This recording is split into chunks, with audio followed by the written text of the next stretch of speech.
களவாணி பசங்க, கிரிமினல்ஸு, குடிகாரங்க இவங்கெல்லாம் அந்த மாரி ஏரியால இருட்டான இடத்துல உண்மையான காதலர்கள் இத்தனை மணிக்கு இங்க கூட்டி வர முடியுமா? கூட்டி வருவாங்களா சொல்லுங்க? என்ன கன்றாவியா வேணா இருந்து போகுது. ஒரு ரூம் போடுறதுக்கு கூட லாய்க்கு இல்லாதவனோட உனக்கு எதுக்குன்றேன். நான் ஒரு தாயா 11 மணிக்கு அந்த பொண்ண வந்து அந்த இடத்துக்கு அனுப்புவீங்களா எப்படி மேடம்? ஏய்! என்ன கேட்குறீங்க என்ன? திமிரு எடுத்து போயி, நான் வந்து எதுவும் நீங்க செய்றீங்க, செய்யல அது வந்து உங்க உரிமைங்க அப்பா. நான் அந்த விஷயத்துக்கே வரல. சரி, காருக்குள்ள என்ன பண்ணிட்டு இருக்கீங்க?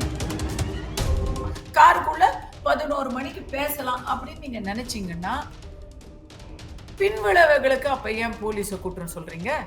பின்விளைவுகளுக்கு ஏன் அரச கேள்வி கேட்கிறீங்க?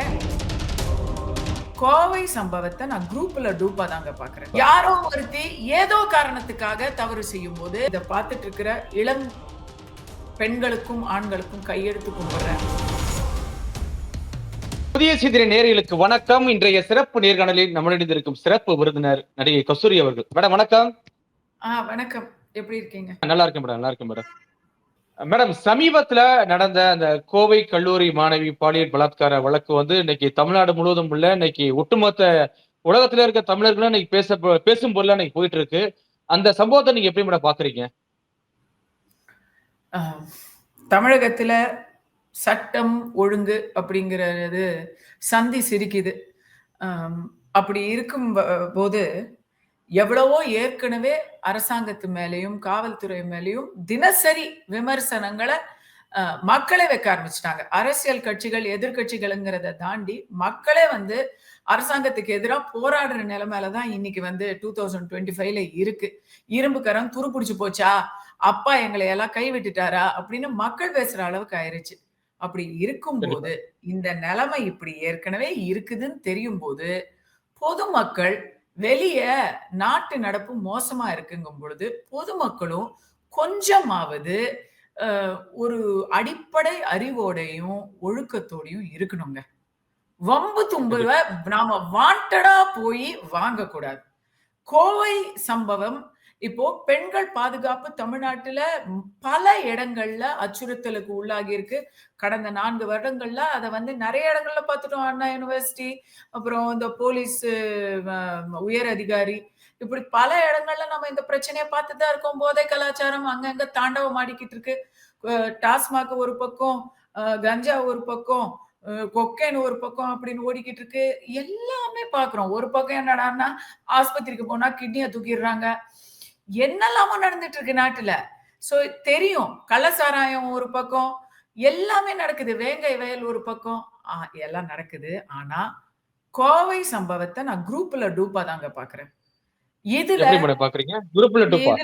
ஆமா, குரூப்ல டூப். இது வந்து அண்ணா யூனிவர்சிட்டி மாதிரி ஒரு ஒரு எதிர்பார்க்க முடியாத ஒரு பாதுகாப்பு தோல்வியோ காவல்துறையோட தோல்வியோ கிடையாது. இது வந்து போலீஸ் வராதுன்னு தெரிஞ்சு அந்த இடத்துல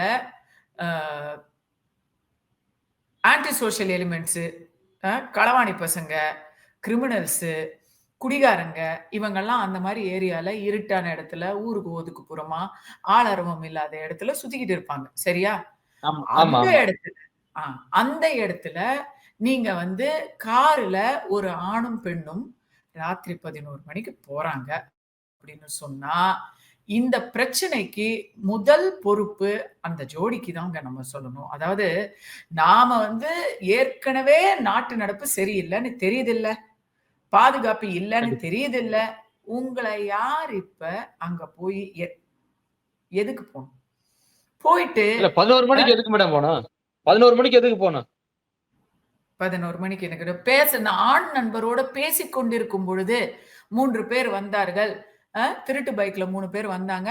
அவங்க வந்து ஆணை வந்து அரிவாளால வெட்டிட்டு பெண்ணை வந்து தர தரன்னு இழுத்துட்டு போய் 1.5 கிலோமீட்டர் தள்ளி போய் அந்த பெண்ணை இது பண்ணிட்டாங்க. பாலியல் கூட்டு வன்புணர்ச்சி பண்ணிட்டாங்க. சரி, காருக்குள்ள என்ன பண்ணிட்டு இருந்தீங்க நீங்க? ஆண் நண்பரோட பேசிக்கிட்டு இருக்கச்ச இந்த நடந்து ஹலோ, ராத்திரி 11 மணிக்கு பேசுறதுக்கு ஒரு மாணவி, அவங்க ஒரு முதுகலை மாணவி, 21 வயசு ஆகுது, குழந்தை இல்ல. அவங்க வந்து அதாவது அவங்க ஒரு குழந்தை கிடையாது. ஷி இஸ் வெல், கொஞ்சம் மெச்சூரிட்டி நம்ம எதிர்பார்க்கிறோம். ஆமா. எந்த பிஜி அளவுக்கு ஸ்டூடண்ட். மெச்சூரிட்டி கொஞ்சம் எந்த அளவுக்கு நம்ம மெச்சூரிட்டி எதிர்பார்க்கிறோம்னா, நீங்க வந்து உங்க சுதந்திரம்பா. இன்னைக்கு நாட்டுல வந்து குடிக்கிறது சட்டப்படி குற்றம் கிடையாது. கூத்தடிக்கிறது சட்டப்படி குற்றம் கிடையாது. எல்லாரும் எது வேணா பண்ணலாம். ஆணுக்கு பெண் சமம். எப்படி? ஆணுக்கு பெண் சமம். அதனால எல்லாமே ஆண் போனா பெண்ணும் போலாம். ஆண் வந்து ஏதாவது செஞ்சா பெண்ணும் செய்யலாம். ஆண் வந்து இப்ப பேசினா பெண்ணும் பேசலாம். காருக்குள்ள 11 மணிக்கு பேசலாம் அப்படின்னு நீங்க நினைச்சீங்கன்னா, பின்விளைவுகளுக்கு அப்ப ஏன் போலீஸ குற்றம் சொல்றீங்க? அதானே. பின்விளைவுகளுக்கு ஏன் அரச கேள்வி கேட்கிறீங்க? ஆ? நீ திமிரு எடுத்து போயி நான் நான் வந்து எதுவும் நீங்க செய்றீங்க, செய்யல அது வந்து உங்க உரிமைங்க அப்பா. நான் அந்த விஷயத்துக்கே வரல. நான் என்ன கேட்கிறேன், அப்புறம் பெண்ணியவாதிகள்லாம் உங்களுக்கு எதிர்ப்பா வந்துருவாங்க. நீங்க எப்படி அந்த வந்தா பெண்ண வரட்டுங்க. குறை சொல்லலாம் அப்படின்னு. இல்ல, வந்தா வரட்டுங்க. இந்த மாரி நடுராத்திரி போயி அ அ முன்பின் தெரியாதவர்களோட ஒதுக்குப்புறமா ஒதுங்குறதுக்கு பேரு தான் பெண்ணியம்னு சொன்னா, அந்த பெண்ணியத்துல வந்து ஈயத்த காய்ச்சி ஊத்துங்க. எனக்கு அந்த மாரி பெண்ணியவாதிகள் வந்து என்ன எதிர்த்தா பரவால்லங்க. பரவால்ல. நான் ஒரு பொண்ண பெத்த தாய்ங்க. அந்த பெண்ணையும் ஒரு தாய் பெத்திருக்காங்க. அந்த தாய்க்கு இல்லையா பெண் உரிம? ஆ? அந்த தாய் வயிறு வந்து நல்ல வயிறு இல்லையா? அவங்களுக்கு எப்படி அந்த அப்பா அந்த தாய் தந்தையருக்கு உரிமை இல்லையாங்க? படிக்கிறதுக்காக வாய கட்டி, வயித்த கட்டி, ஊர் விட்டு ஊரு மதுரையில இருந்து கோயம்புத்தூருக்கு நல்ல காலேஜ்ல பொண்ண சேர்த்து விட்டா, அது ஒரு அந்த ஃபீஸ இன்னைக்கு வரைக்கும் அவங்க தான் பேர் பண்ணிக்கிட்டு இருப்பாங்க. படிக்கிறதுக்கு ஆமா. போறீங்களா? இல்ல. ஆ? நீங்க போறது படிக்கிறதுக்கா? இல்ல எவ் டேஷ். நான் நான் சரி நீங்க நீங்க பேசிக்கிட்டு இருக்கீங்கன்னா, ஏன் ஏன் ஊருக்குள்ள என்ன என்னங்க?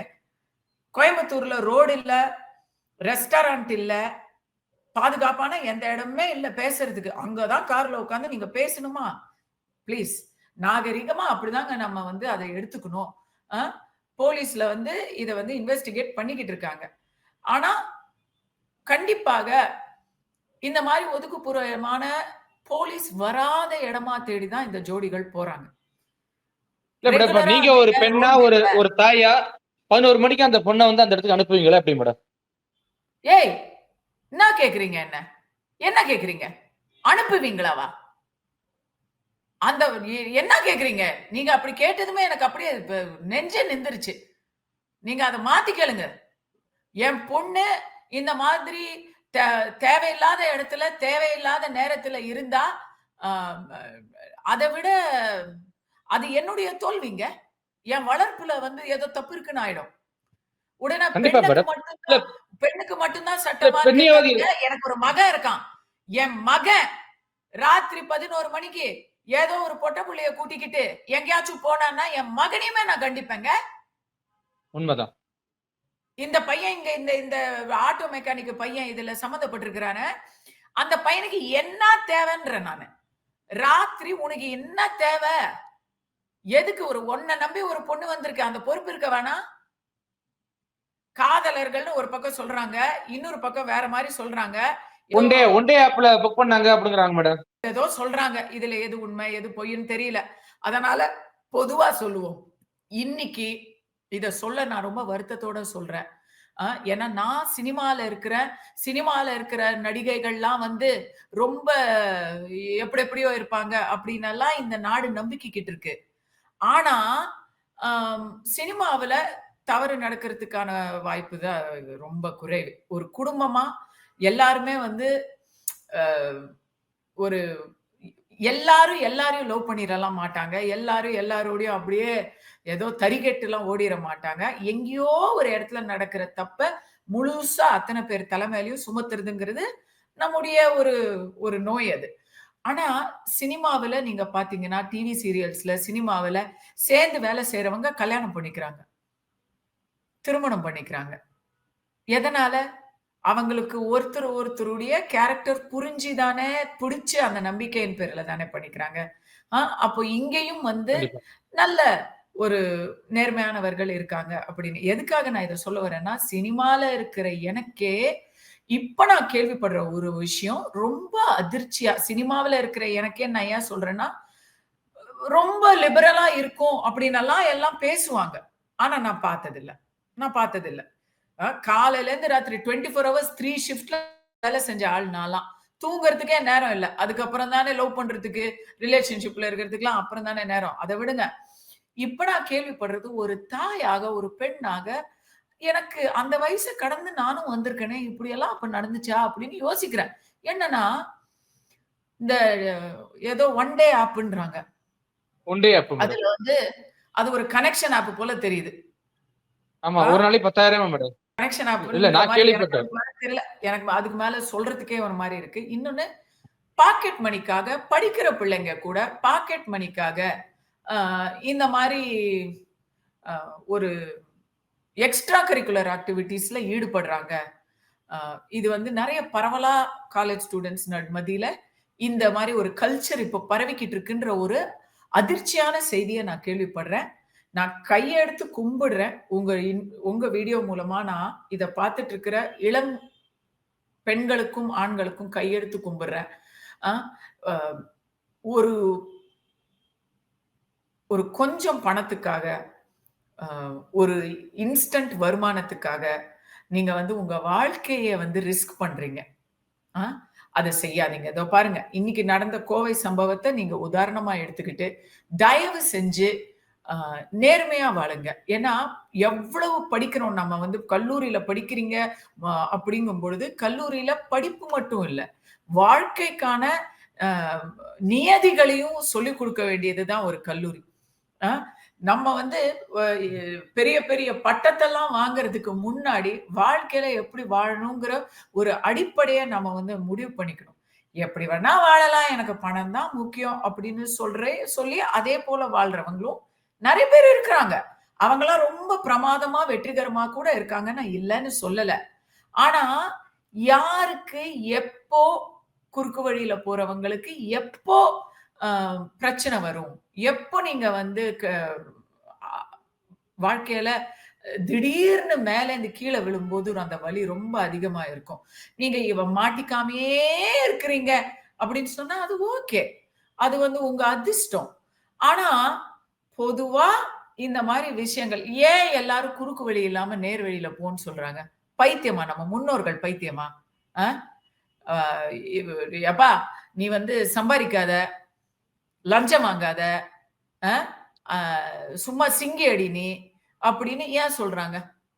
யாராச்சும் சொல்லுவாங்களாங்க? "யோவ்! நீ வந்து இப்படி உழைச்சு சம்பாரி. அதுல உனக்கு பெருசா வந்து வருமானம்லாம் வந்துராது.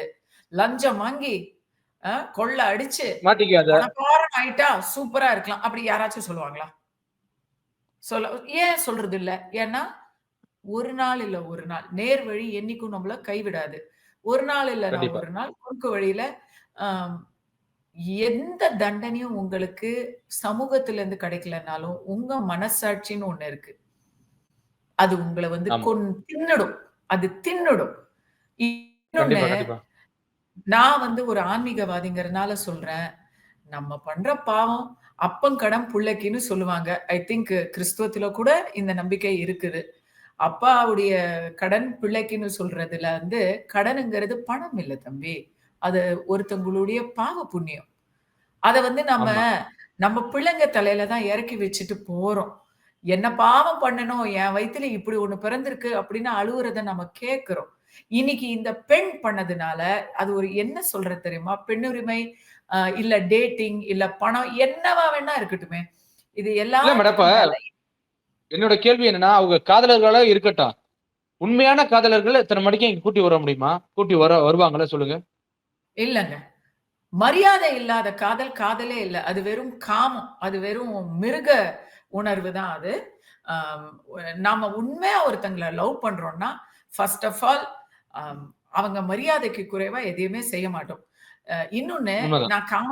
நான் அதுக்கு கூட வரல பாஸ். அது என்ன கண்றாவியா வேணா இருந்துட்டு போகுது. ஒரு ரூம் போடுறதுக்கு கூட லாயக்கு இல்லாதவனோட உனக்கு எதுக்குன்றேன்.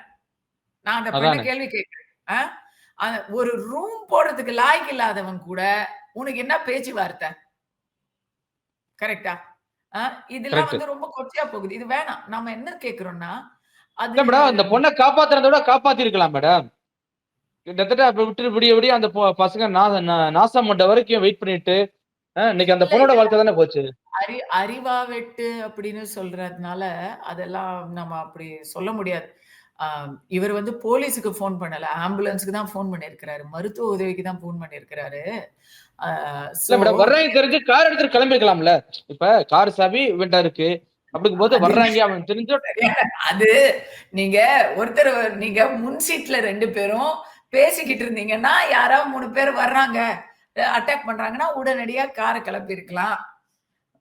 அந்த ஒரு வகையில பண்ணியிருக்கலாம். அந்த ஆப்ஷன் இல்லன்னா, அதானே. முன் இப்ப பின் சீட்ல சீட்ல ஏதாவது பண்ணிட்டு நீங்க இருந்தாங்கல்ல? உட்கார்ந்துகிட்டு பேசிக்கிட்டு இருந்தா, கார கிளப்பியிருக்கலாம். சரி. இல்லன்னா, கொஸ்டின் மார்க் தான். எசகு பெசகா மாட்டிக்கிட்டா இல்ல என்ன பண்ண வந்தது கூட தெரியாம இருந்திருக்கலாம்ல உங்களுக்கு. அந்த அளவுக்கு இந்த மாரி ஒரு இன்சிடென்ட் நடக்கும் பொழுது, இதுல வந்து அந்த ஜோடியுடைய பொறுப்பற்றத்தனத்தினால, இன்னைக்கு போலீஸுக்கு மிகப்பெரிய ஒரு அழுத்தம். அரசுக்கு ஆமா. மேல கேள்வி. ஏற்கனவே அரசாங்கத்துடைய சட்டம் ஒழுங்கு சந்தி சிரிக்குது. அதுல இதுவும் சேர்ந்துக்குச்சு. இப்ப அவங்க வந்து அரசு தரப்புல எலக்ஷன் வரப்போகுது. போலீஸுக்கு இன்னும் அழுத்தம் தருவாங்க. சிஎம்ஏ ஆமா. பேசிட்டாருப்பா சட்டமன்றத்துல. நீங்க வந்து இதுக்கு ஏதாவது ஒண்ணு இம்மீடியட்டா எங்களுக்கு வந்து ஒரு இது காட்டுங்கம்பாங்க. இப்போ போலீஸுக்கு அது பயங்கர பிரஷர் தான். இந்த விஷயத்துல அண்ணா யுனிவர்சிட்டில வேடிக்கை பார்த்துக்கிட்டு இருந்தாங்க, பராக்கு பார்த்துக்கிட்டு இருந்தாங்க, பிரஸ் மீட் குடுத்துட்டு இருந்தாங்க. அதற்கெல்லாம் நம்ம சொல்லல, முட்டு குடுக்கல. இதுக்கு சொல்றேன். இதுல முக்கியமா இங்க போலீஸ்க்கு அழுத்தம், சமூகத்துல இது ஒரு கேள்வி ஆகுது, ஒரு பேசு பொருள் ஆகுது. எல்லாம் ஓகே. எல்லாத்த தாண்டி என்ன தெரியுமா? படிக்கிறதுக்கு பிள்ளைங்கள அனுப்புறேன். இப்பதான் பிள்ளைங்க வந்து நல்லா வீட்டுல உட்காத்தி வைக்காம மேல் படிப்புக்கு ஊர் விட்டு ஊர் போறாங்க. வேலைக்கு ஊர் விட்டு ஊர் போறாங்க. இப்பதான் அந்த உரிமை எல்லாம் பெண்களுக்கு வந்திருக்கு. இப்ப அதெல்லாம் பாதிக்குங்க. கண்டிப்பா ஊர்ல இருக்கிற பாதிக்கும். அப்பா, அம்மா இனிமே வந்து பட்டணத்துக்கு அனுப்ப மாட்டாங்க. யோசிப்பாங்க ஐய மேடம். கோயம்புத்தூரா வேணாம்மா. நீ என் கண்ணெதிரே இரும்மா. டே ஸ்காலரா இரும்மா. போதும். வீட்டுக்கு ராத்திரி திரும்பி வந்தா போதும்னு நினைக்க மாட்டாங்களா? எவ்ளோ பெரிய இழப்பு. பெண்களுடைய முன்னேற்றத்துக்கு இதெல்லாம் வந்து தடைக்கல். ஆ? கண்டிப்பா. யாரோ ஒருத்தி ஏதோ காரணத்துக்காக தவறு செய்யும்போது, அந்த தண்டனை பெண் சமுதாயத்தின் மேல வருதுங்கிறது தான் என்னுடைய மிகப்பெரிய ஆதங்கமா இருக்கு. கண்டிப்பா மேடம். பொறுத்திருந்து பார்க்கலாம் என்ன தீர்வு கிடைக்குன்னு. மிக்க நன்றி மேடம். நன்றி.